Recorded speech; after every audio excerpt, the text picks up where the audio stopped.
எதிர்பார்க்கிறேன் 25,000 பெரிய ஹாஸ்டல் எவ்வளவு பேருக்கு எத்தனையோ லட்சம் செய்து யாழ்ப்பாணம் மாவட்டத்துல இருக்கிறேன். அது வேற பிரச்சனை. நான் நீங்கள் வந்து இந்த லண்டன்காரருக்கு ஒரு ஐஸ்கிரீம் எல்லாம் கொடுத்து நிக்கிறீங்கல்ல, அதை பார்த்துட்டு தான் கவலையா எந்த பர்த்டே நான் செய்யாம விட்டுருக்கலாம். உண்மையா சொல்றேன், அது எனக்கு பெருசா தெரியல. மாமாட்ட இது வந்து சரியான கவலையா இருந்துச்சு. இப்ப நீங்க தந்த 25,000 அப்படி அந்த பாரதியோட தலைவி தான் கொண்டு கொடுத்தா நீங்க சமைச்சு கொடுங்கன்னு சொல்லி அவன் இன்னைக்கு ஒரு மணி வீடியோ கொடுக்க வந்தா உதாரிப்பாகும் ஒரு நம்பர் தானே காய்ங்க அவங்க எல்லாரும் சேர்த்து சமைச்சு சாப்பாடு காசு. ஆனா நான் எதிர்பார்த்தா அந்த மாமாண்ட துவசத்துக்கு நீங்க செய்யறத எங்களுடைய ஆக்களோட எதிர்பார்த்து ஆக்கவன வர பிள்ளைகள் என்ன எனக்கு விளங்குது. இப்ப என்னன்னு சொன்னா எனக்கு விளங்குதாக்கா என்னன்னு சொன்னா நீங்க எதிர்பார்த்தது அப்படின்னா தனியா ஒரு வீடியோ மாமாட பேரை சொல்லி அவங்களுக்கு சாப்பாடு கொடுங்க அப்படி எதிர்பார்த்து. மட்டக்களப்பு போதனா வைத்தியசாலையில் ஒரு சில தவறுகள் இழைக்கப்படுகிறது. அந்த தவறுகளை சுட்டி காட்டணும் என்று சொல்லி தான் இந்த காணொளி. அடுத்தது இதால் நாங்கள் பாதிக்கப்பட்ட மாதிரி நீங்கள் பாதிக்கப்படக்கூடாதுன்றதுக்காக தான் இந்த காணொளி. உங்களுக்கு சுவரெல்லாம் கூடி இருக்குது, நீங்கள் என்ன செய்யணும், ஊசி போடணும்னு சொல்லி எழுதி வேறு சென்டருக்கு போங்க, அதாவது ஹாஸ்பிட்டலுக்கு வேறு சென்டருக்கு போங்கன்னு சொல்லி அங்கே அனுப்பியிருக்காங்க. அப்போ அங்கே அனுப்பின இடத்துல அம்மா போயிட்டு இருக்கா இப்படி தான் விளக்கம்னு சொல்ல உங்களுக்கு சுவர் கூடி இருக்கம்மா, உங்களுக்கு ஊசி போடணும், உங்களுக்கு இந்தந்த ஊசி தான் போடணும், இப்படி இந்தந்த லெவலுக்கு ஊசி போடணும், அப்போ நாங்கள் ஊசி போடுறோம்னு இருக்காங்க. அப்போ அம்மாவுக்கு ஊசி போடுறோன்னா பயம். இந்த பேஷண்ட் எப்படி இருக்காங்கன்னு நல்லா தெரியும், ஃபைல் பார்த்து தான் இருப்பாங்க, அவங்க நல்லா தெரியும் கொடுக்குறான்னு சொல்லி அந்த இடத்துல வந்து அந்த இந்த மருமகனை கொலை செய்யறதுக்காக வேண்டியதான் அவர் கொடுத்துருக்காவோ நான் அடிச்சு சொல்லுவேன். ஏன்னா எங்களோட பேக்ரவுண்ட் தெரியும், எங்களோட சூழ்நிலை எல்லாம் தெரிஞ்சு போட்டு அவங்க செஞ்சுருக்காங்க. எனக்கு நான் நிறைய கதைக்க வேண்டியிருக்குது, அதை நான் இப்போ கதைக்க விரும்பல, நிறைய கதைக்க வேண்டியிருக்குது. அப்போ அவன் வந்து அப்படி செஞ்ச பிறகு எனக்கு வந்து நான் வந்து கேட்டோடனே மௌனமாக இருந்தா. அப்போ நான் சொன்னேன், யார் கொடுத்த டாக்டர் உங்களுக்கு தெரியாமல் யார் நீ பொறுப்பு இந்த இன்சார்ஜ் இப்போதைக்கு இன்சார்ஜ் நீங்க இங்கே உங்களுக்கு தெரியாமல் யார் கொடுத்தது இது உற்று வார்த்தை கூட வாயிருந்து தான் கொடுத்தா சொல்லவே இல்லை. இதுவரை காலமும் அர்ஜுனா டாக்டர் வந்து சப்போர்ட்டுக்கு வரல. ஏதாவது யாராவது டாக்டர் வந்து வெளியில வந்து சொன்னாங்களா நான் சப்போர்ட்டா இருக்கிறேன், உண்மையில இப்படி பிரச்சனை இருக்குது, எல்லா வைத்தியசாலையும் இப்படி பிரச்சனை இருக்குது, யாராவது ஒரு டாக்டர் வந்து அர்ஜுனா டாக்டர் சப்போர்ட்டா காய்ச்சாங்களா? இல்லை, இதுவரைக்கும் இல்லை, இன்னும் இனி வர மாட்டாங்க. ஏண்டா எல்லாரையும் கொஞ்சம் சொல்லல, சில வந்து பயத்துல என்னடா நிர்வாகத்துக்குள்ள இருக்கணும், மாஃபியான்றது நிர்வாகத்துக்குலாம் இருக்கணும். ஒரு மாஃபியாவால உள்வாங்கப்பட்ட ஒரு நிர்வாகத்துக்குள்ள தான் இருந்து இயங்கணுமா இருந்தா நல்ல டாக்டரை கூட வெளியில வந்து சொல்றது பயப்படுவாங்க. அன்புள்ளங்களுக்கு வணக்கம், நான் தாஸ். இப்ப எங்க நிக்கணும் பாத்தீங்கன்னு சொன்னா இலங்கையில மட்டக்களப்பு மாவட்டத்துல கழுதாவளையிலிருந்து இந்த வீடியோ எடுக்கிறோம். இந்த வீடியோல வந்து நிறைய விடயங்கள் சொல்ல வேண்டியிருக்கு, ஒரு 4-5 விடயங்கள் சொல்ல வேண்டியிருக்குது. உன்னிப்பா கேளுங்க.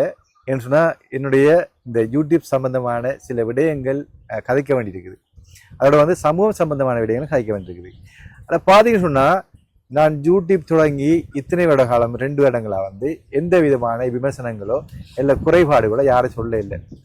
அந்த வகையில் நான் சந்தோஷப்பட்டதை விட வந்து பார்த்தீங்கன்னா ஒரு சில சமூகம் சார்ந்த குறைபாடுகள் கொமெண்ட்ஸுகள் வந்திருந்தது உங்களுக்கு தெரியும். பார்த்தீங்கன்னு சொன்னால் அன்பழகிய கடை, அதாவது மேஜர் அன்பழகிய கடை வீடியோ போட்ட பிறகு அவருக்கு உதவியெல்லாம் கிடைச்ச பிறகு கூட நிறைய பேர் அவட வீடியோவை பார்த்துட்டு நீ ஏன்டா அப்படி செஞ்ச, நீ அப்படி இப்படி ஏன்டா செஞ்ச, நீ ஏன்டா வீடியோ எடுத்து போட்ட, நீ அப்படிலாம் விமர்சனம் வந்தது. ஆனால் ஒரு ஒரு குற்றமாக வந்து என்ன நான் ஏமாத்தினான், சீட் பண்ணினான்னு சொல்லி எந்த விதமான ஒரு குறையும் யாரும் சொல்ல இல்லை இதுவரைக்கும். ஆனால் இப்போ வந்து பார்த்தீங்கன்னா அந்த சந்தர்ப்பம் வந்திருக்குது, அப்படி ஒரு குறையை ஒரு ஆள் சொல்லிக்கிறாங்க. அப்போ அந்த விடயத்தையும் முதலாவது சொல்லி போட்டு அதுக்கு பிறகு சமூகம் சார்ந்த சில விடயங்களும் சொல்ல வேண்டியிருக்குது. எங்களுடைய சமுதாயத்தில் நாங்கள் எப்படி வாழ்கிறோம் என்ற விடயத்தை சொல்ல வேண்டியிருக்குது. அதுக்கு முதல்ல பார்த்தீங்கன்னு சொன்னால் இன்றைக்கு நான் திருக்குறள் சொல்லி போட்டு அந்த விடயத்தை பற்றி ஆராய்ச்சி பார்ப்போம். பார்த்தீங்கன்னு சொன்னால் இன்றைய திருக்குறள் வந்து 118வது திருக்குறள், சமன் செய்து சீர்தூங்கும் கோல் போல் அமைந்தொரு பால் கோடாமை சான்றோர் கனி. 118வது திருக்குறள். இந்த திருக்குறளாக அறிந்து கொள்ளக்கூடிய என்னன்னு சொல்லி பார்த்தீங்கன்னு சொன்னா, ஒரு பக்கம் சாய்ந்து விடாமல் நாணயமான தராசு முள் போலே இருந்து நியாயம் கூறுவதுதான் உண்மையான நடுவுநிலை என்பதற்கு அழகாகும். சான்றோர் இதுதான் செய்வாங்க. அதாவது தராசு ஒரு பக்கம் இல்லாத நேரா சரியான நிறுவன, அதே போல அப்படித்தான் அடிக்கணும். பக்க சார்பற்று இல்லாமல் நீதி நேர்மையாக நாங்கள் நடந்து கொள்ளணும். நாங்கள் ஒரு விடயத்துக்கு போனால் அப்படிதான் செய்யணும்ன்றது மாதிரி தான் இந்த அமைஞ்சிருக்கு. அப்போ இன்றைக்கு பார்த்தீங்கன்னா இந்த வீடியோவில் முக்கியமான விடயங்கள் பார்க்க போகிறீங்க. அதுக்கு முன்னாடி எங்களுடைய இந்த யூடியூப் சேனலுக்கு யாராவது முதலாவது பார்ப்பீங்கன்னு சொன்னால் சப்ஸ்கிரைப் பட்டனை அழுத்தி விடுங்க. எங்களுக்கு அது ஒரு விதத்தில் சப்போர்ட்டாக அமையும்னு சொல்லி வாங்க நாங்கள் வீடியோக்குள்ளே, அதாவது விடயத்துக்குள்ளே போய் கதைப்போம். என்ன விடயங்கள் நான் கதை. என்ன நீங்கள் முடிவெட்டலையே? மூணு சாய் கடையுமா இருக்குது, முடிவெட்டு என்னன்னு சொன்னா இன்றைக்கு கொஞ்சம் தூக்கம் இல்லை. உண்மையில முடியெல்லாம் வந்து பாத்தீங்கன்னா வளர்ந்து முடி வெட்டணும். அதாவது முகத்தின் அழகு அழகல்ல, அகத்தின் அழகு அழகு. அந்த வகையில உண்மையில பாத்தீங்கன்னா எனக்கு முடி வந்து முன்னுக்கு வந்து ஏறுநத்தி, எனக்கு வந்து முன்னுக்கு வந்து ஏறுநத்தி. அதெல்லாம் வந்து முடி வளர்க்க முடிஞ்சு போச்சுன்னா நான் இல்லை வீட்டுக்கு வந்து ஏச்சி என்ன இப்படி முடி எப்படி வளர்க்குறீங்கன்னு சொல்லி. ஆனால் முடியை நான் வெட்டணும், முடி வெட்டணும். முடி கொஞ்சம் இதாக இருக்குது, கொஞ்சம் இதாக இருக்குது, கஷ்டமாக இருக்குது. எப்போ போட்டுக்கங்க? ஏன்னா தலைமுடிக்கு பழுக்குது. அப்போ கேப்ப தாங்க போடுவோம். ஓகே, சில இடத்துல நாங்கள் அழகாக இருந்தால் தான் கொஞ்சம் இதாக இருக்குமே. அழகு என்பது நான் பார்க்குறல, இருந்தாலும் கூட ஓகே பரவாயில்ல. அழகை நான் பார்க்குறல, அகத்தின் அழகு தான் அழகுன்னு. ஓகே, பார்த்தீங்கன்னு சொன்னால் அழகு எல்லாம் நிலைச்சு நிற்காது. அழகு என்பது அகத்தின் அழகு தான் அழகு. 40-50 வயசு கடந்து போகக்குள்ள எங்களோட அழகெல்லாம் இல்லாமல் போயிடும். பிறகு எங்களுடைய அகத்தின் அழகு தான் தேவைப்படும். அகத்தின் அழகு யாரும் பார்க்குறதில்ல. இந்த உலகத்தில் முகத்தின் அழகைத்தான் பார்த்து எல்லாம் ரசிக்கிறாங்க ஒழிய அகத்தின் அழகை பார்க்குறாங்க இல்லைன்றதான் மனவருத்தக்கூடிய விடயம். முதலாவது விடயத்தை நாங்கள் பார்ப்போம். என்னென்று பார்த்தீங்கன்னு சொன்னால், இதுவரை காலமும் என்னுடைய உதவி திட்டத்தின் வழியாக எந்த விதமான ஒரு தவறுகளோ குற்றங்களோ யாரும் சொல்லவில்லை. காரணம் என்னன்னு பார்த்தீங்கன்னு சொன்னால், நான் அப்படி யாரையும் சீட் பண்ணையும் இல்லை, யாருக்கும் துரோகம் செய்யலை. ஆனால் பொதுவாக வந்து பார்த்தீங்கன்னு சொன்னால் சமுதாயம் சம்பந்தமாக பிற வீடியோக்கள் சம்பந்தமான சமுதாய சம்பந்தமான சில கொமெண்ட்ஸ்கள் எனக்கு வந்திருக்குது. உதாரணத்துக்கு அன்பழகி அக்காட, மேஜர் அன்பழகி அக்காட வீடியோ போட்ட பிறகு அவள் வந்து வீடியோ எடுக்க வேணாம்னு சொன்னது, நான் வீடியோ எடுத்து போட்டது தவறுதெல்லாம் வந்து அந்த வீடியோ கேமராமேன் பிடிச்சது, அதை பற்றி கொமெண்ட்ஸ் ஏன்டா அப்படி செஞ்ச நீ வீடியோக்கு எடுக்க வேணாம்னு சொல்கிறா, நீ எடுத்து போட்டுக்கிறே அப்படின்னு சொல்லி நிறைய கொமெண்ட்ஸ் வந்தது, பேட்டா வந்தது. அதே மாதிரி பார்த்தீங்கன்னு சொன்னால் இந்த ஃப்ரைங் வீடியோக்கு பிறகும் எனக்கு கொமெண்ட்ஸ் வந்தது, ஏன் அப்படி செஞ்சீங்கன்னு சொல்லி. ஆனால் யாரும் வந்து சீட் பண்ணினேன் ஏமாத்தினேன்னு சொல்லி யாருமே இது வரைக்கும் சொல்லலை, சொல்றதுக்கு வாய்ப்பு இல்லை. ஏன்னா அப்படின்னு செய்யலை. இது வரைக்கும் நான் செய்யலாம் வந்து வடிவாக உன்னிப்பாக கவனித்து ஒவ்வொரு சேவையும் வந்து ஒவ்வொரு உதவியை வந்து சரியான முறையில் செஞ்சு கொண்டு வரேன். அப்போ எனக்கு வந்து யாருமே வந்து இப்படி சொன்னதில்லை. ஆனால் ஒரே ஒரு அக்கா வந்து எனக்கு வந்து ஒரு கொமெண்ட்ஸ் நடிச்சிருந்தாங்க. அந்த கொமெண்ட்ஸை வாசிக்கிறேன் பாருங்க. அது எப்படின்னு சொன்னால், எனக்கு இப்போ 2-3 நாளைக்கு முதல் வந்து 2-3 நாளைக்கு ஒரு 5-6 நாளைக்கு முதல் வந்து ஒரு தம்பீரை பேர்த்டேயை கொண்டாடுவதற்கு முதியோர் இல்லத்துக்கும் சிறுவர் இல்லத்துக்கும் வந்து சாப்பாடு கொடுத்துருப்பேன். சாப்பாடு கொடுத்து ஆடை அணிகளை முதியோர்களுக்கு கொடுத்துருப்பேன். அப்போ அதை பார்த்துட்டு அக்கா வந்து அது கீழே ஒரு கொமெண்ட்ஸ் அடிச்சிருந்தாங்க. அப்படின்னு சொன்னால் ஃபேஸ்புக்கில் வாசிக்கங்களுங்க. நாங்களும் மாமாவின் திவசத்துக்கு அனுப்பினோம் தம்பி, மனநிறைவற்ற செயலால் இன்றும் மனக்கவலை தம்பி என்று அனுப்பியிருந்தாங்க. அன்பான அக்கா, உண்மையில என்னோட 2-3 தான் கழிச்சிருக்காங்க. அன்பான அக்கா. எனக்கு என்னன்னு சொன்னால், வேற யாரையும் ஏமாத்திட்டாங்களோ, அக்கா காசு அனுப்பி வேற யாரையும் ஏமாத்திட்டாங்களோ நான் உடனே நினைச்சேன். அப்போ இதுக்கு அடிச்சிருக்காங்க. அப்போ அதுக்கு நான் அடிச்சினான், அக்கா உங்களை யாரையும் ஏமாத்திட்டாங்களா, காசு அனுப்பி யாரும் ஏமாத்திட்டாங்களா அக்கான்னு சொல்லி கொமெண்ட்ஸ் அடிச்சிருந்தேன். கொமெண்ட்ஸ் அடித்த பிறகு அக்கா வந்து பார்த்தீங்கன்னு சொன்னால், அதை வந்து 4 மணிக்கு தான் பார்த்தேன். நான் காலையில் 10 மணிக்கு பார்த்தேன். அப்போ அதுக்கு பிறகு அவள் 4 மணிக்கு பார்த்துட்டு அது கீழே வந்து ஒரு கொமெண்ட்ஸ் அடிச்சிருக்கா. அப்படின்னு சொன்னால், தம்பி நான் உங்களுக்கு தான் காசு அனுப்பினான், 25,000 ரூபா அனுப்பினான் மாமாவின் திவசத்துக்கு, அது எனக்கு மன திருப்தி இல்லை, அந்த ரிசிப்ட் கூட என்னோட இருக்கு, வேணும்டா என்னோட நான் போட முடியும் அப்படின்னு சொல்லி போட்டிருந்தாங்க. அடே கடவுளை, என்னடா அது நடந்ததுன்னு சொல்லி எனக்கு பயமாக போயிட்டு, என்னடா அது இப்படி ஒரு சம்பவம் நடந்து போயிட்டு எனக்கு தெரியும். அவ உதவி திட்டம் செஞ்ச விடயங்களை ஆராய்ச்சி பார்த்தேன். அப்போ ஆராய்ச்சி பார்க்கும்போது அவருக்கு வந்து அவட பேர்த்டேக்கு போன வருஷம் நான் வந்து சிறுவல்லத்துக்கு சாப்பாடு கொடுத்துருப்பேன். அதுக்கு பிறகு வந்து பாலையடி தூணா என்கின்ற ஊரில் வந்து 12 டொய்லெட் கட்டி கொடுத்துருவாங்க தெரியும். அந்த இடத்துல வந்து 2வது 3வது இடம் போகும்போது நான் இந்த வீடியோவோட லிங்கை உங்களுக்கு கீழே போடுறோம் பாருங்க. 2வது அல்லது 3வது வீடியோ போகும்போது அக்கா எனக்கு கால் பண்ணி சொன்னாங்க, இன்னும் எங்களுடைய மாமாவின் திவசம் பெற தம்பி, அதுக்கு நான் ஏதாவது ஒன்று செய்யணும், மக்களுக்கு சாப்பாடு கொடுக்குறது யோசிக்கிறேன், என்ன செய்யலாம்னு கேட்டிருந்தாங்க. சிறுவர்லத்தி கொடுக்க போறீங்களான்னு கேட்டிருந்தாங்க. அப்போ நான் சொன்னேன், அக்கா ஒரு கிராமம் ஒன்று இருக்குது, அந்த கிராமம் சரியான வறுமை கோட்டிங்கில் வாழுகின்ற கிராமம், சாப்பாட்டு கூட கஷ்டப்படுறாங்க, அவங்களுக்கு வந்து பிரியாணி சமைச்சு கொடுத்தோம்னா நல்லா இருக்குமாக்கா அப்படின்னு சொல்லியிருந்தேன். அப்போ சரி ஓகே தம்பி, அப்போ அப்படி செய்யுங்க என்று சொல்லி போட்டு 25,000 பணமும் அனுப்பிட்டாங்க. அனுப்பின உடனே நான் என்ன செஞ்சேன், அந்த காசை கொண்டு அப்படியே வந்து அந்த பாளையடித்தோனா தேவராணி, அந்த ஊர் தலைவி தேவராணிட்ட கொடுத்தேன். நீங்கள் அடுத்த நான் ஞாயிற்றுக்கிழமை நான் வருவேன், நீங்கள் என்ன செய்யுங்கன்னு சொன்னால் எல்லாரும் அந்த ஊராக்கெல்லாம் சேர்த்து சமைச்சு பிள்ளைகள் எல்லாருக்கும் அந்த ஊராக எல்லாருக்கும் சாப்பாட்டுக்கு அரேஞ்ச் பண்ணுங்க, பிரியாணி சமைங்க என்று சொல்லி 48 குடும்பம் வருவாங்க, கிட்டத்தட்ட 60-70 வருவாங்க. 25,000 காணாமல் இருந்தால் கூட அட்ஜஸ்ட் பண்ணி செய்யுங்க என்று சொல்லியிருந்தேன்.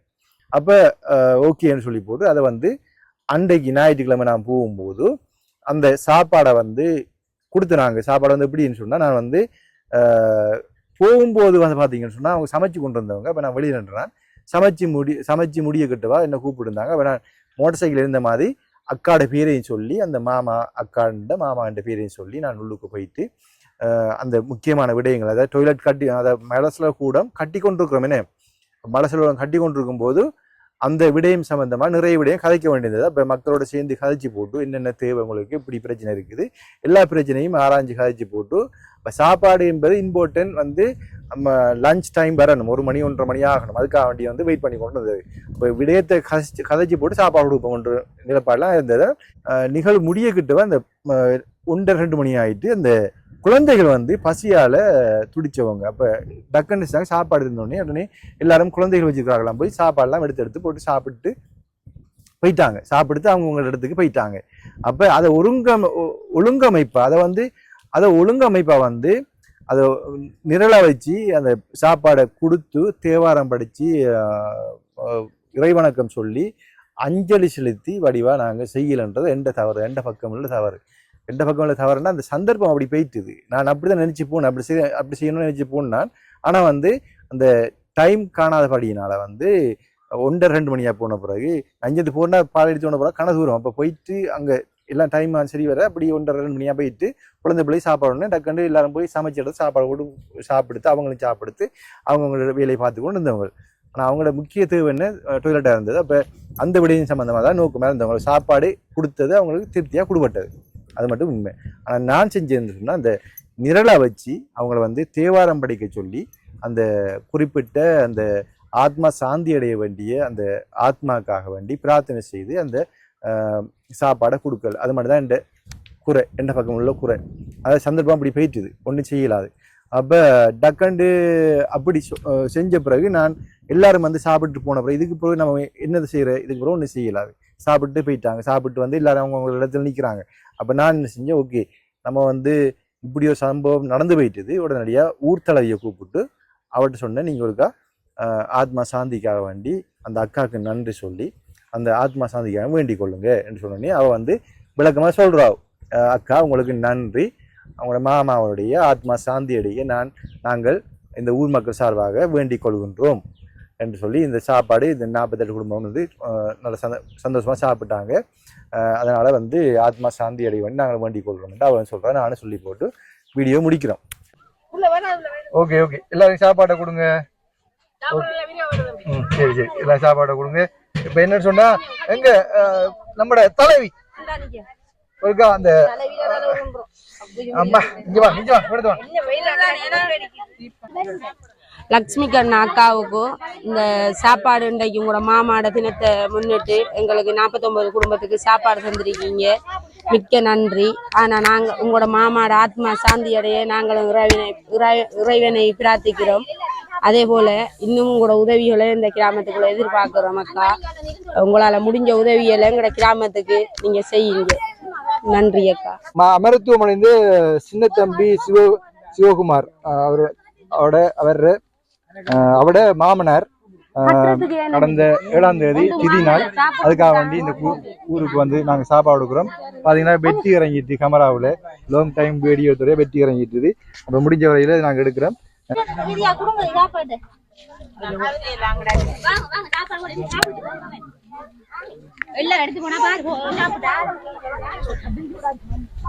என்ன சூடா அடிக்கிறா அப்ப மண்ணு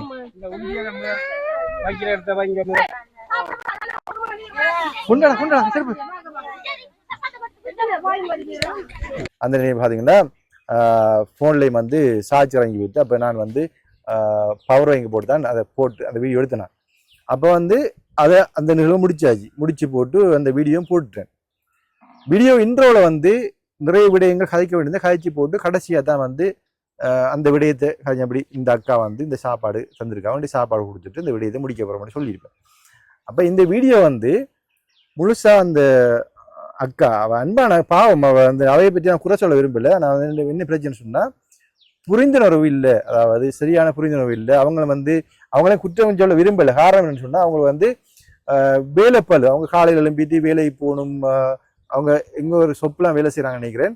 வேலைக்கு போகணும், அப்புறம் திருப்பி வந்து வீட்டு வேலை செய்ய வீட்டு சமைக்க சாப்பிடணும். அப்படி அவங்க குடும்பக்கார பெண்மணி. அப்போ அவங்களுக்கும் நிறைய டைம் இல்லை. அப்போ ஃபுல் வீடியோ முழுசாக வீடியோ பார்க்குறதுக்கு டைம் இருந்துக்காது.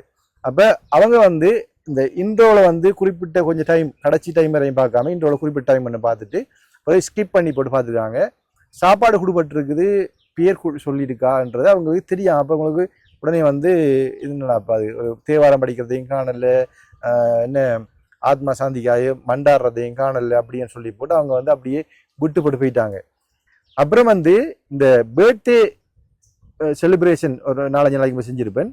அந்த செலிப்ரேஷனை பார்த்துட்டு அக்காவுக்கு மன வருத்தம். இந்த செலிப்ரேஷனை வந்து வடிவா செய்கிறார் இவர், ஏன் எங்கட மாமாட திவசத்தை வந்து வடிவா செய்யல என்ற அக்காவுக்கு ஒரு மன வருத்தம் வந்திருக்குது.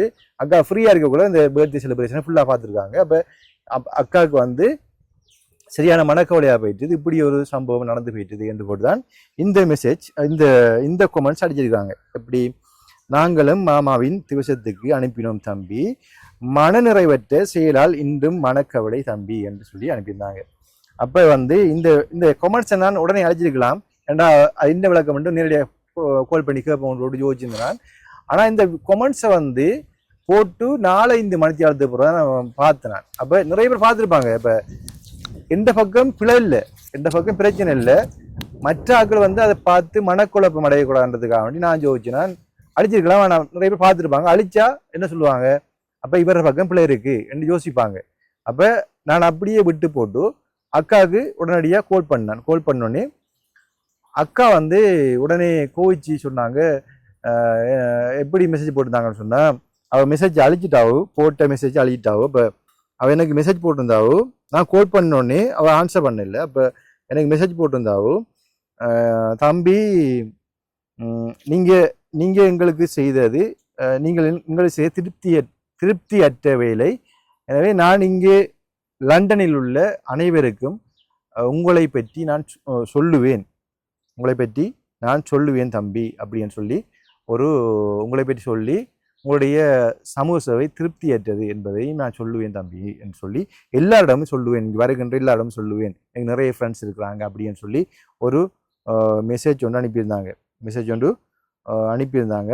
அதை வந்து இங்கே பாருங்கள், இந்த அன்சென்ட் மெசேஜ் என்ன அழிச்சு போட்டாங்க. அதை போட்டுட்டு அழிச்சு போட்டாங்க. அவரோட பேரை நான் குறிப்பிட விரும்பல, பாவம் அக்காவில் நான் குறை சொல்ல விரும்பல. ஆனால் இந்த கொமெண்ட்ஸை பார்த்தாக்க வந்து எனக்கு ஒரு இஷ்யூ வந்திருக்கு. அதுக்காக வந்து இந்த விஷயத்தை சொல்ல வேண்டியிருக்குது.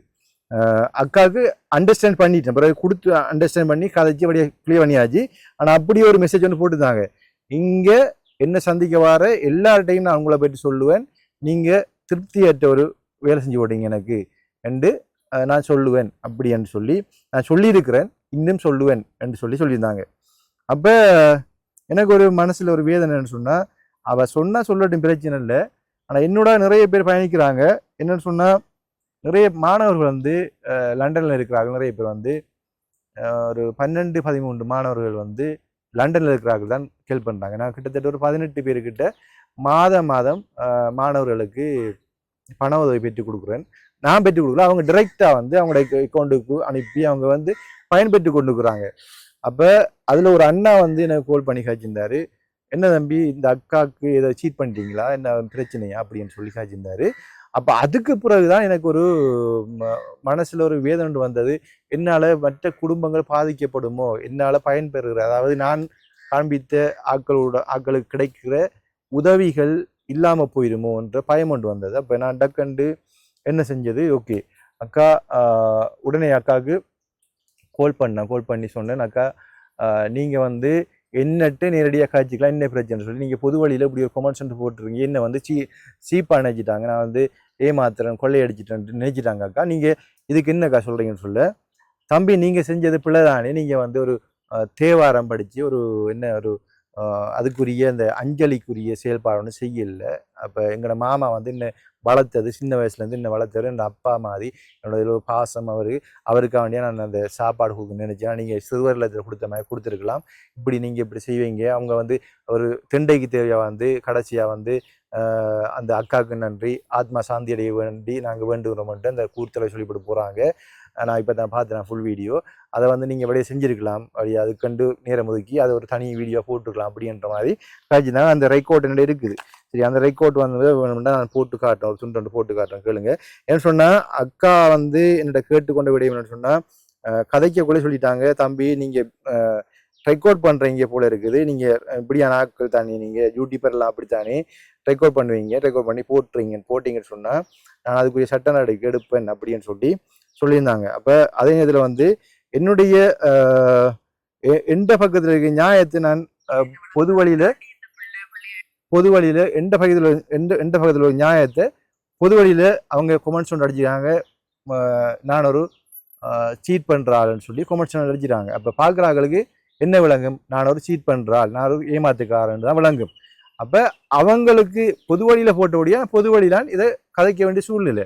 இப்போ நான் சொன்னேன் அக்கா நீங்கள் வந்து பொது வழியில் ஒரு கொமெண்ட்ஸ் வந்து அப்படி அடித்தபடியாக எனக்கு வந்து ஒரு அண்ணா கூட கோல் பண்ணி கேட்டுத்தார். அப்போ அவர மனசில் என்ன தோணுதோ அதே மாதிரி தான் எல்லாருக்கும் தோணும் என்று சொல்ல அக்கா சொன்னாங்க. அந்த அண்ணாட ஃபோன் நம்பர் தாங்க, நான் அவருக்கு கிளியர் பண்ணி சொல்கிறேன், இதான் நடந்த சம்பவம், தம்பி காசு கொள்ளையடிக்கல, இப்படி ஒரு திருப்தியற்ற ஒரு சாப்பாடை கொடுத்துருக்கிறாரு, திருப்தியற்ற மாதிரி எங்களோட ஆத்மா சாந்தியை வேண்டி ஒரு சரியாக செய்யலை அப்படின்னு சொல்லி நான் சொல்கிறேன்னு சொல்லியிருந்தாங்க. ஒரு அண்ணாவுக்கு மட்டும் சொல்ல முடியுமாக்கா, இது எத்தனை பேர் பார்த்துருக்காங்க, எத்தனை பேர் அதை என்ன பேட்டா நினைப்பாங்க அப்படின்னு சொன்னேன் நான் அக்காட்ட சொல்ல. அக்கா வந்து அக்காவோட கதை சேர்ந்த உரையாடலையும் நான் போடுறேன். ஓகே அக்கா, வீடியோ ஆரம்பிக்கும் போது சொல்லலையே உங்களோட பேருன்னு சொல்லி லட்சியம், வீடியோ ஆரம்பிக்கும் போது சொல்லலையே உங்களோட பேருன்னு சொல்லி லட்சியம், அம்மாக்களுக்கு போகணும் தம்பி, அந்த வீடியோ தெரியல மட்டும் கட்டணும் செய்த நீங்களே மேல எப்படியக்கா நான் செய்யறது, இப்ப சாப்பாடு ரூக்கு சொன்ன நீங்க அந்த எப்படியக்கா அதுக்கு மேல எப்படியக்கா நான் செய்யறது, இப்ப சாப்பாடு ரூக்கு சொன்ன நீங்க எப்படியக்கா அதுக்கு மேல எப்படியக்கா நான் செய்யறது, இப்ப சாப்பாடு ரூக்கு சொன்ன நீங்க அந்த கிராமத்துல உள்ள சாப்பாடு ரூக்கு சொன்னீங்க, அது முக்கியம் இல்ல தம்பி. நான் சொன்னேன் அப்படி செய்ய வேணும்னு சொல்லி நீங்கள் வந்து டொய்லெட் கட்டுற பிரச்சனை டொய்லெட் கட்டுறவையோட போகணும். ஒரு மணித்தியால 1.5 மணித்தியால வீடியோ கங்கடைய கொண்டே போடக்கூடாது. அதுக்கு எப்படியக்கா அதுக்குன்னு தனியா வீடியோ ஒதுக்கி போடலாம், அந்த டைம்ல போகல, அந்த அதுக்குன்னு தனியா போய் செய்யலாம். 25,000 ரூபாய் நீங்க அனுப்பிவிட்டு மாமாக்கு செய்ய சொன்னா அதுக்கு வந்து தனியா பூஜை செஞ்சு செய்யலாமாக்கா.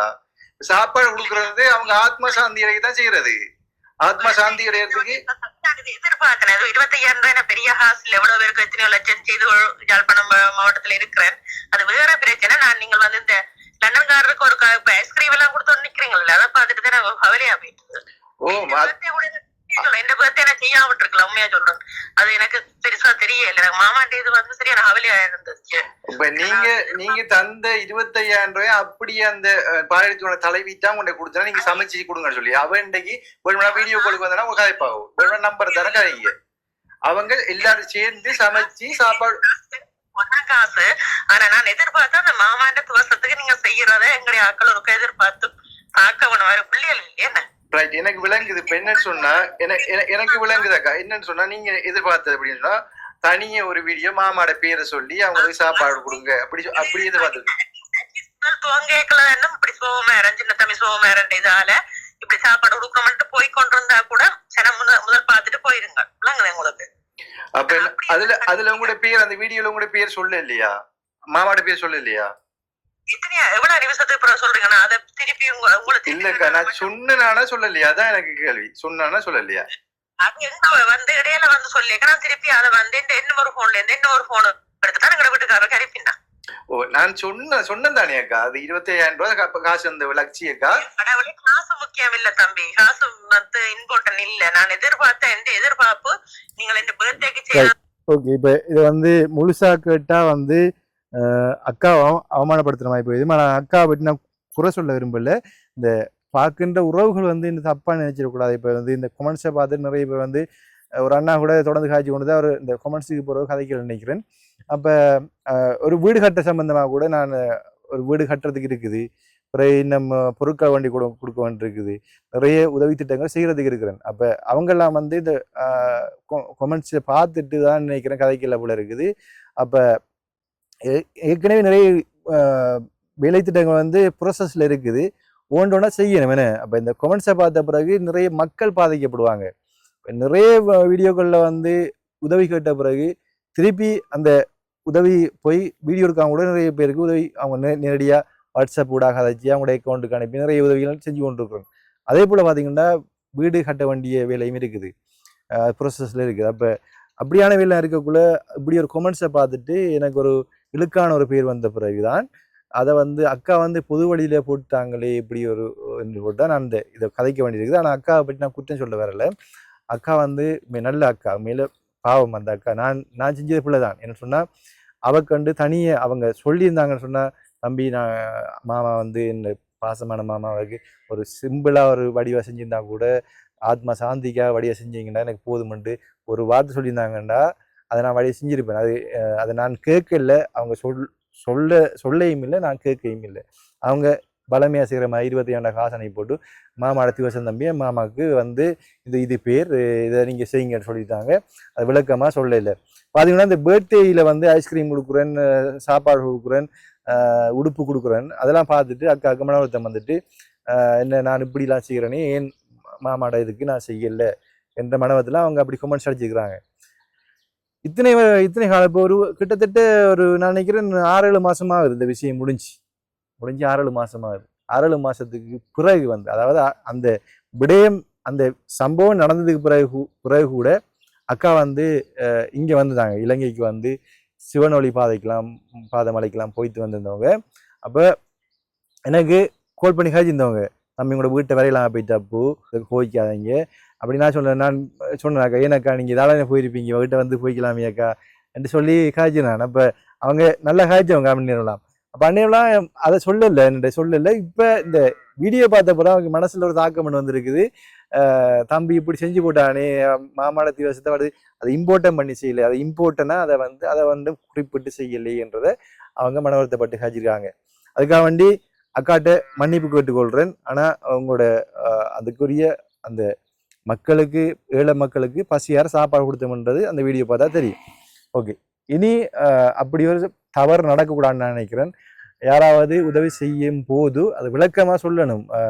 திவசத்துக்கு அஞ்சல் செலுத்தும் போது நீங்கள் வந்து செப்பரேட்டாக தனிமையில் இதை கொஞ்சம் செய்யுங்க, நாங்களோட ஆக்கள் பார்ப்பாங்க அப்படின்ற மாதிரி சொன்னீங்கன்னு சொன்னால் அது கொஞ்சம் நல்லா இருக்கும். இப்போ எல்லாரும் வந்து இறந்த பிறகு அந்த ஆத்மாக்களை நினைக்கிறதே பெரிய விஷயம். அதை வந்து எல்லாரும் பார்த்து அவங்களோட ஆத்மா சாந்திக்காக வேண்டது எவ்வளோ பெரிய புண்ணிய காரியம். அதனால அதான் அக்கா நினைச்சிருக்கா. இப்போ அதை நினைச்சி மற்றாக்களும் மண்டாடுவாங்க அப்படின்னு நினைச்சிக்கிறாங்க. அதனால தான் வந்து அப்படி எதிர்பார்ப்போட செஞ்சுக்கிறாங்கன்னு நினைக்கிறேன். ஓகே, இனியொரு சம்பவம் அப்படி நடக்கக்கூடாதுன்னு எதிர்பார்க்குறேன். இரண்டாவது விடயம் என்னென்னு பார்த்தீங்கன்னு சொன்னால், எங்களுடைய கிழக்கையும் வடக்கையும் ஆளுகின்ற மாஃபியாக்களின் விடயமாக தான் இருக்குது. பார்த்தீங்கன்னு சொன்னால், சமூக வலைத்தளங்களை பயன்படுத்துகின்ற, அதாவது யூடியூப், ஃபேஸ்புக், இன்ஸ்டாகிராம் அப்படி நிறைய சமூக வலைத்தளங்களை பயன்படுத்துகின்ற அனைவரும் இந்த விடயத்தை குறிப்பிடணும். எங்களுடைய தமிழ் சமுதாயத்துக்காக வேண்டி இந்த விடயத்தை இன்றைய நாள் குறிப்பிட வேண்டியது அத்தியாவசியமாக இருக்குது. பார்த்தீங்கன்னு சொன்னால், சாவகச்சேரி வைத்தியசாலைக்கு எம்எஸ்ஸாக அப்பாயின்மெண்ட் பண்ணி வந்து பணி செய்த டாக்டர் அர்ஜுனா பற்றிய எங்களுடைய சமுதாயம் பற்றிய விடயம் தான் அடுத்த விடயம். பார்த்தீங்கன்னா, டாக்டர் அர்ஜுனா அவர்கள் 21 நாள் சாவகச்சேரி வைத்தியசாலை பணிபுரிந்து அங்கே உள்ள குறைபாடுகள், அங்கே உள்ள மாஃபியாக்கள் எப்படியெல்லாம் மக்களை பயன்படுத்துகிறாங்க, எப்படிலாம் கொள்ளையடிச்சிருக்காங்க, எப்படிலாம் கொள்ளையடிக்கிறாங்கன்றதை விடயத்தை பற்றி வெளிப்படையாக லைவ்ல வந்து விடயங்களை சொல்லி அந்த மக்களுக்காக வேண்டி போராடினவர். களத்தில் இருந்து வெளிப்படையாக எல்லாத்தையும் சொல்லி போராடினவர், போராடி மக்கள மனசில் இடம் பிடிச்சவர். இப்போ இன்றைக்கு வந்து எங்களுடைய கடந்த காலத்தில் போரினால் நாங்கள் வந்து எத்தனையோ இழப்புகள் வந்திருக்கிறோம். போராடி இயலாத நிலையில் எங்களை எல்லாத்தையும் இழந்து போட்டு எத்தனையோ மக்கள் வந்து வேதனையில் குடும்பத்தை இழந்து தாயை தந்தையை சவரங்கள் இல்லை இழந்து சொத்துக்கள் இழந்து நிறைய அது போயிட்டு. அப்போ இனி எங்களுடைய வாழ்க்கையில் நாங்கள் அகிம்சை வழியில் போராடி எங்களுடைய உரிமைகளை பெற்றுக்கொள்ளணும். பார்த்தீங்கன்னா இன்றைக்கு நாங்கள் வந்து இது ஒரு பிரச்சனைக்கு விமர்சனக்குரிய ஒரு பிரச்சனை இருந்தால் கூட நான் சொல்ல வேண்டிய கடமை, இன்றைக்கும் வந்து எங்களுடைய பிரதேசங்களில் கிழக்கிலையும் வடக்கிலையும் வந்து ஒரு தனிப்பட்ட ஒரு சட்டம் தான் நடைமுறைப்படுத்தப்பட்டிருக்கின்றது என்பதுதான் உண்மை. அந்த வகையில் தான் இந்த விஷயத்தை நான் சொல்ல வேண்டியிருக்குது.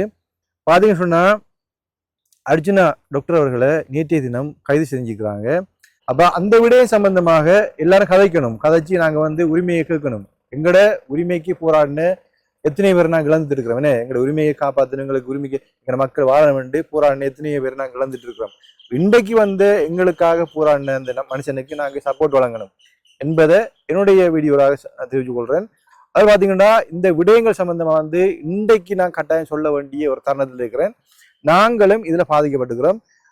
முக்கியமாக வந்து பார்த்தீங்கன்னா வடக்கு கிழக்கில் இருக்கிற வைத்தியசாலையில் நிறைய பிரச்சனைகள், 1-2 இல்லை நிறைய பிரச்சனை திட்டமிட்டபடி இப்படித்தான் புரோகிராம் சொல்லி திட்டமிட்டு நிறைய பேரை பயன்படுத்தி மக்களை ஏமாற்றி கொள்ளையடிக்கிறாங்கன்றது எல்லாருக்கும் தெரிஞ்ச விஷயம். அதை எப்படி வெளியில காட்டுறது, வெளியில சொன்னா வந்து அது ஏதோ ஒரு பிரச்சனையில அங்க வந்து எங்களை வந்து வேற ஒரு வலையில சிக்க வைப்பாங்கன்ற உண்மை.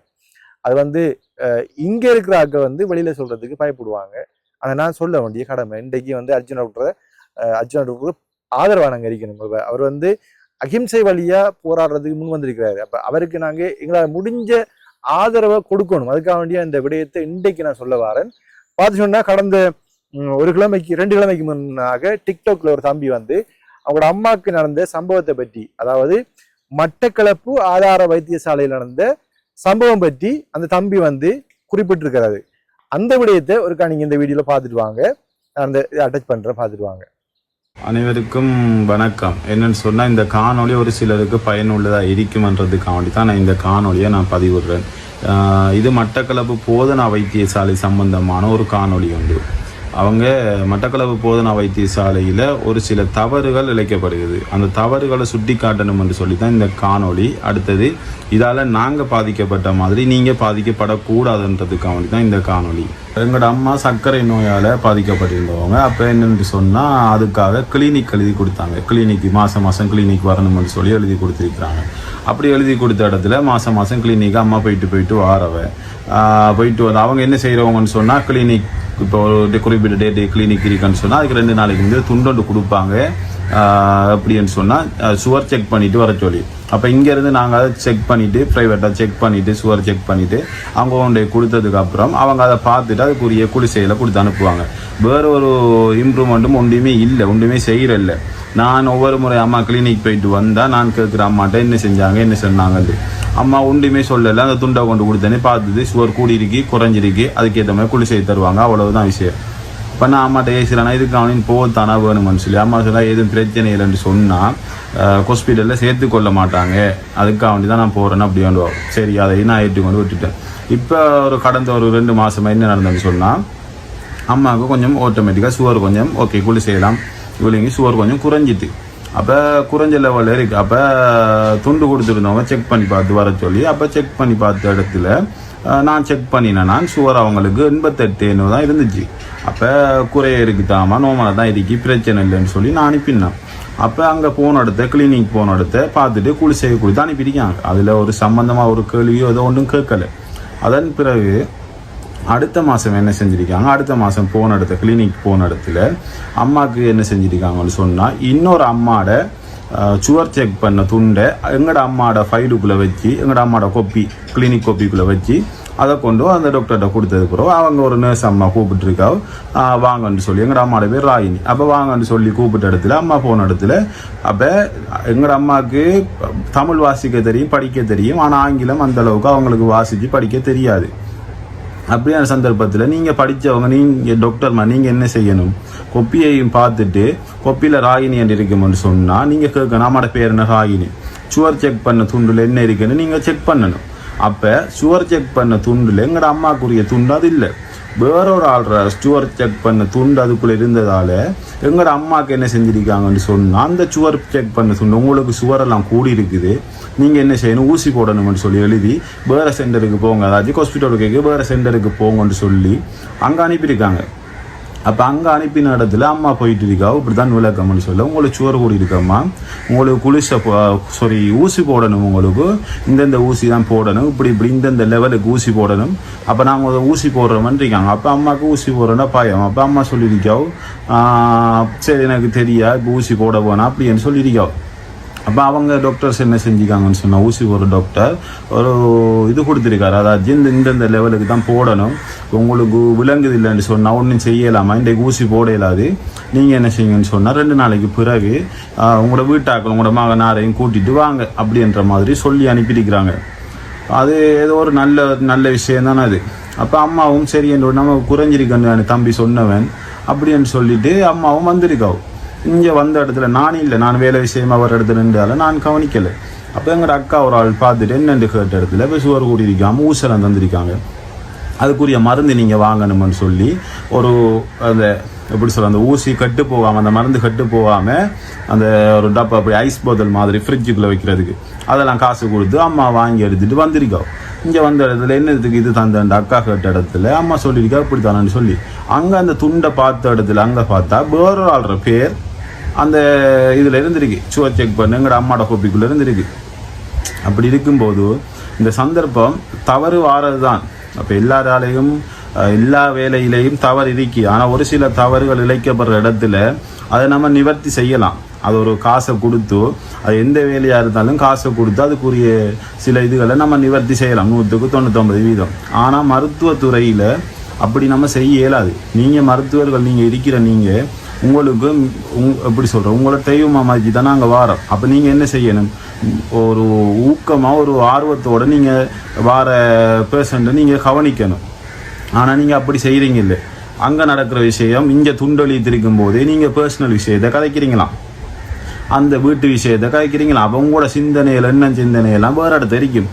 அப்போ நீங்கள் எப்படி உங்களை பேஷண்ட்டை கவனித்து நீங்கள் அதுக்குரிய மருந்துகள் எழுதி கொடுப்பீங்க? அடுத்து உங்களை நம்பி நாங்கள் வாரோம்னு சொல்லக்கூட நீங்கள் எங்களுக்கு பொறுப்பு. வேறு எந்த வேலையாக இருந்தாலும் அதுக்குரிய இதை நம்ம ஈடு செய்யலாம். ஆனால் நீங்கள் தவறு செஞ்சீங்கன்னு சொன்னால் அதுக்குரிய இது உயிர் மட்டும்தான். உயிர் போனால் உயிர் வராது, சரியா? உங்களுக்கு வேணுமென்னு சொன்னால் உயிர் ஒரு சின்ன ஒரு விஷயமா இருக்கலாம், ஆனால் எங்களுக்கு பெரிய விஷயம் அது. அதுவும் எங்களோட அம்மா எனக்கு எதுவும்னு சொன்னால் கூட நான் தாங்கி கொள்ளுவேன், நான் அதுக்கு எதுவுமே நான் அட்ஜஸ்ட் பண்ணிட்டு போயிடுவேன் நீங்கள் தப்பு செஞ்சாலும். ஆனால் அம்மாவுக்கு எதுவும்னு சொன்னால் கூட நான் தாங்கி கொள்ள மாட்டேன், அது எவனாக இருந்தாலும் சரியா? ஒரு பிழை செஞ்சீங்கன்னு சொன்னால் அதுக்கேற்ற மாதிரி நீங்கள் அதை மன்னிப்பு கேட்டு சரி பிழை நடந்துட்டேன்னு சொல்லி அதுக்கேற்ற மாதிரி செய்யணும்.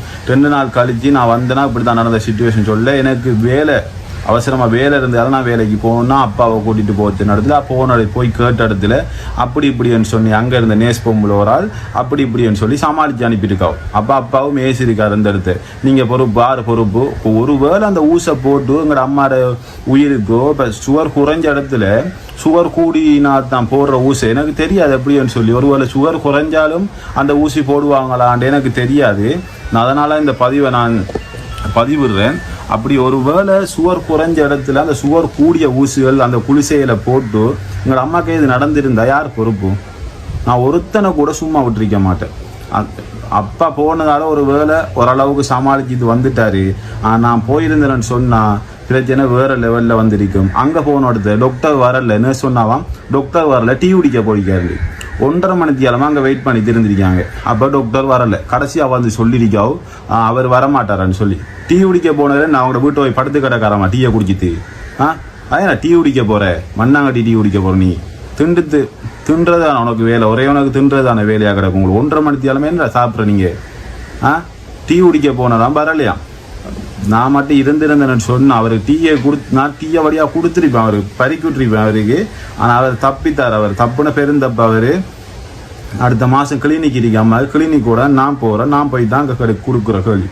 இந்த காணொலியை நான் பதிவிடுறேன்னு சொன்ன முக்கிய காரணம் உங்களோட அம்மா மாற அப்பா இல்லை அக்காவோ தங்கச்சி யாரோ கிளினிக்கு போகலாம். கிளினிக்கு அப்படி போகிற சந்தர்ப்பத்தில் நீங்கள் வீட்டுக்கு வந்தால் ஒரு வேளை இப்படியான சந்தர்ப்பம் வந்தால் நீங்கள் ஒருக்கா செக் பண்ணி பாருங்கள்.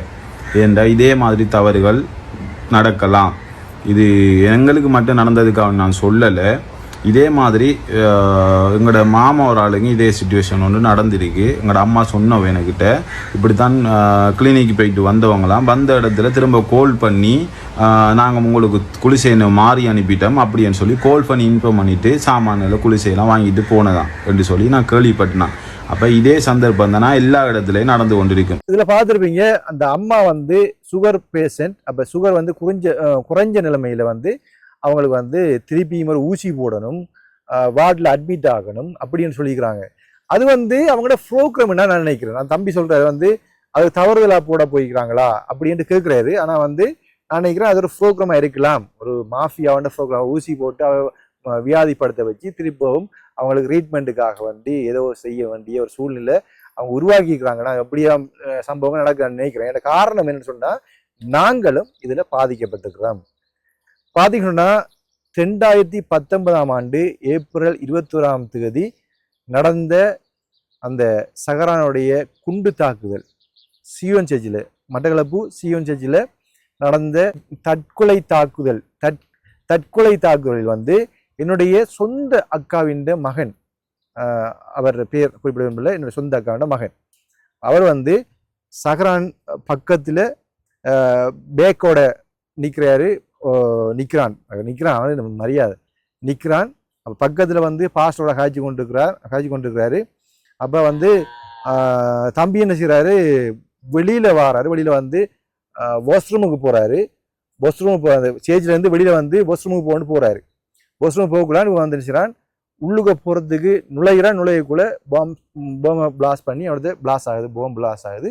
பிளாஸ் ஆனோடனே தம்பிக்கு வந்து 5 இடத்துல பீஸ், காலில் 2 இடத்துல, இதில் ஒரு இடத்துல, கிட்னி கிட்ட ஒன்று, குறை வந்து பார்த்தீங்கன்னா இதில் உண்டு. உள்ளுக்க போயிட்டு பிளட் வந்து ஒன்று இருக்குது, வயிற்றுலேருந்து பிளட் வந்து ஒன்று இருக்குது. இது எப்படின்னு சொன்னால் நான் எனக்கு உடனே அக்கா கால் பண்ணி சொன்னாங்க, தம்பி குண்டு வெடிப்புல தம்பியை காணலடா, குண்டு வெடிச்சிட்டுறான்னு சொன்னோடனே நான் உடனே பறந்து என்ன எப்படி தாங்க முடியல, அப்படி ஒரு வேதனை. அழுது கொண்டு நான் பைக்கெல்லாம் போனான். எப்படி போய் சேர்ந்து நினச்சிட்டியா ஒரு அவ்வளோ குயிக்காக போயிட்டு தம்பியை உள்ள ஒரு வார்டில் அட்மிட் ஆகுறாங்க. பிளட் வெளியே வந்து கொண்டு பிளடிங் ஆகி கொண்டு இருக்குது. அப்போ அட்மிட் அட்மிட் ஆகின பிறகு தம்பியை வந்து எமர்ஜென்சி வார்டெலாம் போடுறாங்க. எமர்ஜென்சி வார்டு கொண்டு போகிறாங்க, மேலே கொண்டு போயிட்டு நான் உடனே கொண்டு போனேன். நான் போகிறேன், தம்பி பிளடிங் ஆகுது, இதில் பிளடிங் ஆகுது, தம்பி மயக்கம். அப்போ நான் என்ன செஞ்சது, ஓகே என்ன பிரச்சனை, நான் அங்கேயே கூடவே தம்பியை விட்டு பிரியல, கூடவே நான் தூக்கி வளர்த்த பிள்ளை. இப்போ என் அக்கடமா நான் தூக்கி வளர்த்த பிள்ளை. அப்போ நான் கூடவே நின்றான். உங்களோட அப்பா என்ன உங்களோட அம்மா நின்று எல்லாரும் கூட நின்றது. அப்போ நான் கூட போயிட்டு தம்பியை பிரியலை. அப்போ 21ஆம் தேதி சம்பவம் நடக்குது. 23, 22, 23 2 நாளும் வந்து எமர்ஜென்சி வார்டில் வந்து மற்ற ஃபீஸ் எல்லாம் எடுக்கிறாங்க, ஒன்று எடுக்கிறாங்க. காலில் உள்ளது எடுக்கல, மற்ற இதுல இருந்து எடுக்கிறாங்க. எடுத்து போட்டு வயிற்று ஸ்கேன் பண்ணாங்க. வயிற்றில் வந்து குடல் ஒரு துண்டு சேதமாயிருக்குது. சேதமாயிருந்தால் குடலில் வந்து சாப்பாடு லீக் ஆகுது. குடலில் வந்து பெருங்குடல் உள்ள இது வந்து சாப்பாடு வந்து வெளியாகுது. அப்போ உடனடியாக எமர்ஜென்சி அவசரத்துக்கு ஆப்ரேஷன் பண்ணி அந்த ஒரு துண்டை கட் பண்ணி ஜாயின் பண்ணணும். அப்போ உடனடியாக அவருக்கு வந்து சேலை மூலமாக தான் போய் கொண்டிருக்குது, மற்றவங்களுக்கு சாப்பாடு கொடுக்க இயலாது. அப்போ உடனடியாக அவங்கள என்ன செய்கிறாங்க, ஆப்ரேஷன் தியேட்டருக்கு எடுக்கிறாங்க. இப்போ 24ஆம் தேதி 2 மணிக்கு நாங்கள் 1 மணிக்கு ஆப்ரேஷன் தியேட்டருக்கு முன்னுக்கு வெயிட் பண்ணி கொண்டிருக்கிறோம். 2 மணிக்கு உள்ளே எடுக்கிறாங்க. அப்போ ஜீப்ரா டாக்டர் வந்து டாக்டர் சர்ஜன் ஜீப்ரா டாக்டர் வந்து எங்களை சந்திச்சு காய்க்கிறாரு. தம்பிக்கு ஆப்ரேஷன் பண்ணி குடல் ஒரு துண்டை ரிமூவ் ஆக்கணும், இதுக்கு நீங்கள் சம்மதமா? என்னடா தம்பிக்கு குடல் ஒன்றில் சேதம் இருக்குது, அது குடல் வெளியாகும், சாப்பாடு வெளியாகும். அப்போ அந்த குடல் 2ஐயும் நாங்கள் கட் பண்ணி போட்டு, சேதமடைஞ்ச குடலை கட் பண்ணி ஒரு அடி மட்டில் கட் பண்ணி போட்டு அதை திருப்பி ஜாயின் பண்ணணும். அப்போ நீங்கள் அதுக்கு சம்மதமா என்று சொல்லி தாயிட்டையும் தகப்பட்டையும் கேட்குறாங்க. அப்போ அக்காட்டையும் மத்தாண்டையும் கேட்குறாங்க. கேட்டோடனே அப்போ இவங்க சொல்கிறாங்க, எங்களோட மகனை காப்பாற்றினா போதும், நீங்கள் எப்படியாவது காப்பாற்றிட்டாங்க டாக்டர் வந்து சைன் பண்ணி கொடுக்குறாங்க. அப்போ ஆப்ரேஷன் தியேட்டருக்கு கொண்டு போயாச்சு. ஆப்ரேஷன் 2:30 மணி நேரத்துக்கு நடக்குது. 4:30 மணிக்கு தம்பியை வெளியில் கொண்டு வராங்க. 2 மணிக்கு தொடங்கி 4:30 மணி 2:30 மணி நேரம் ஜீப்ரா டாக்டர் தான் செய்கிறாரு.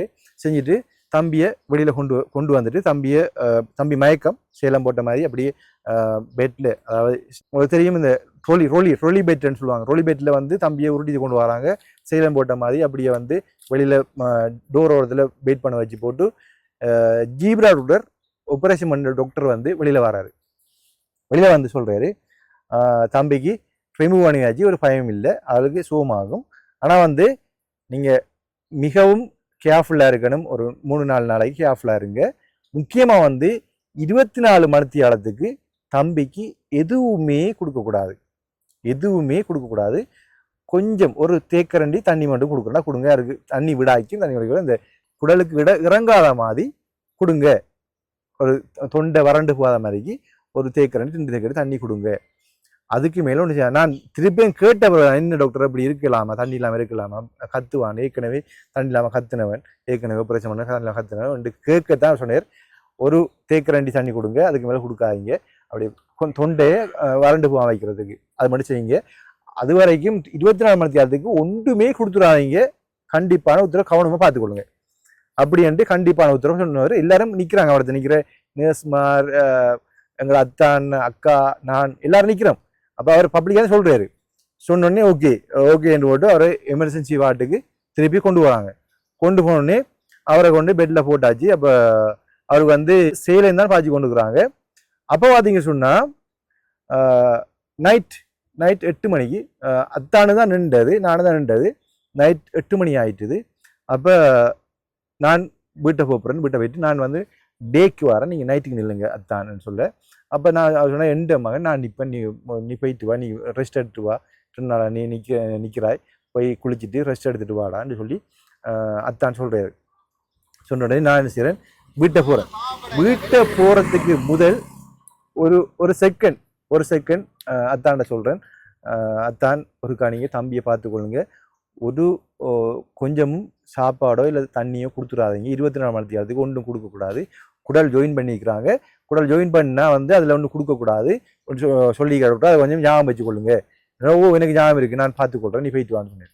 அப்போ சரின்னு விட்டு நான் போயிட்டு சரியா மிட் நைட் 1:30 மணி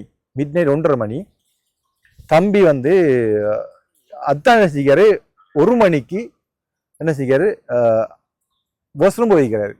1 மணிக்கு வாஷ்ரூம் போயிருக்கிறாரு.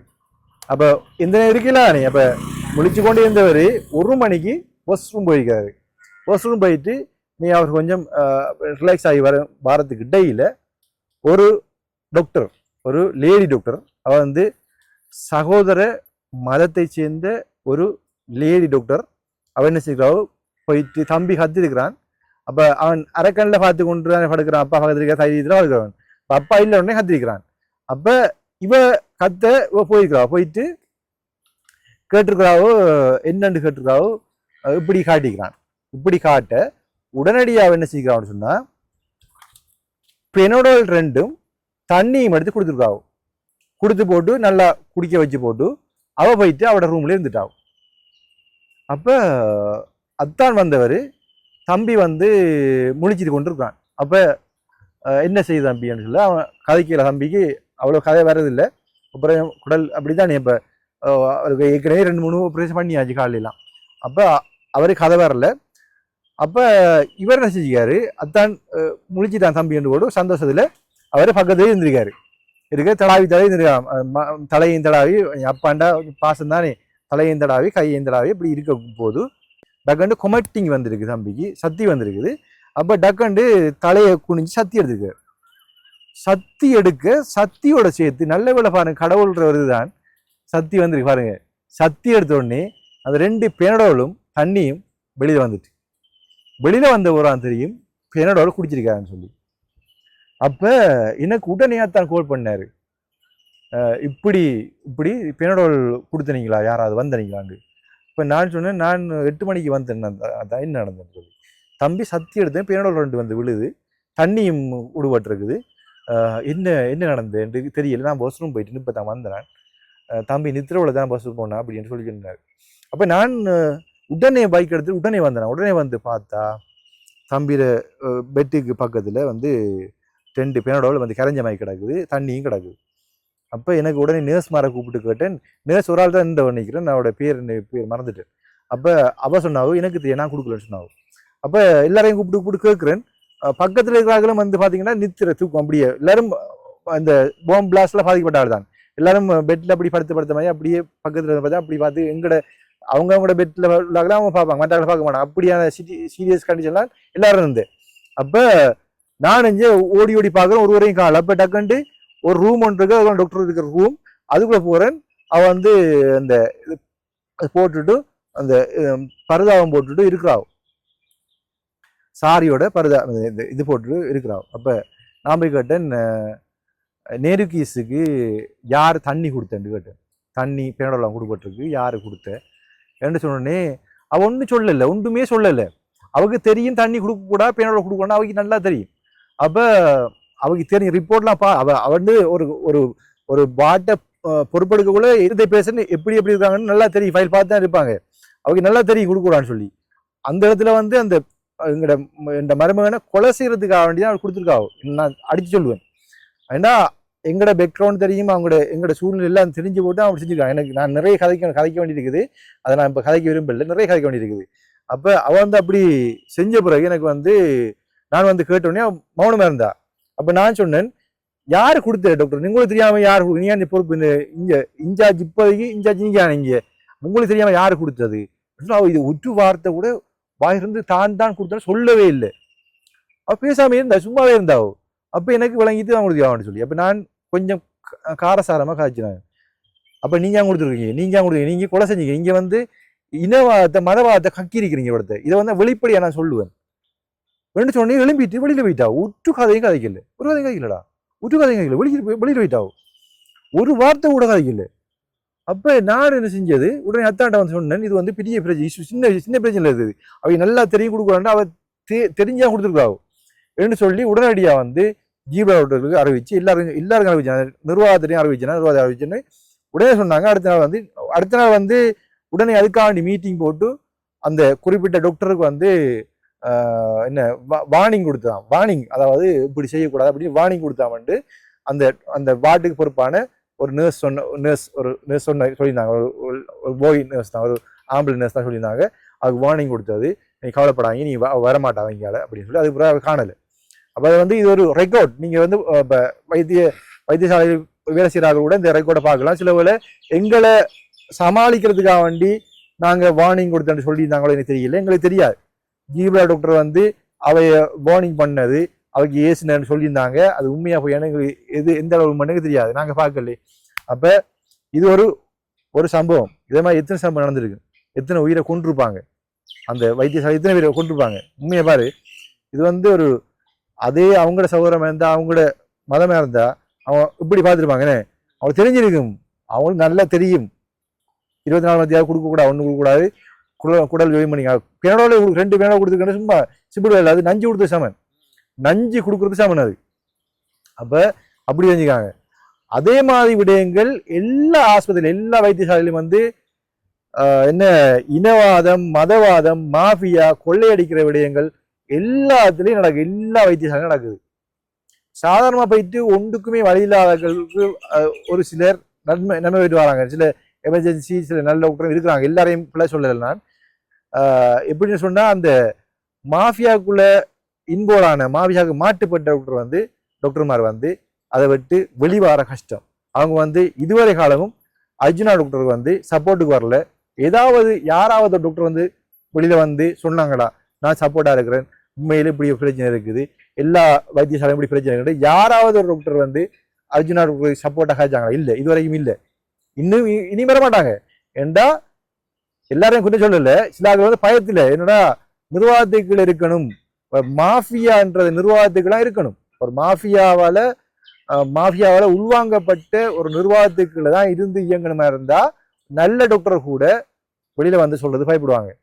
அப்ப அதனால வந்து இதெல்லாம் வந்து ஆராயறதுக்கு எங்களுக்கு இது வந்து சாதாரணமா நாங்க விட்டு போற விடயம் இல்லை, இது வந்து முக்கியமான விடயம். பாத்தீங்கன்னு சொன்னா, ஒரு உயிரை காப்பாற்றுறதுக்கு எவ்வளவு நான் தருவங்களோட உயிரை காப்பாத்தாங்கன்னு சொல்லக்கூட அதுக்கு பின்புலத்தில் நிறைய விடயங்கள் இருக்குது. அவங்களோட பின்புலத்தை, அவங்களோட பேக்ரவுண்டை பார்ப்பாங்க, ஆராய்வாங்க. அதுக்கான டீம் இருக்குது.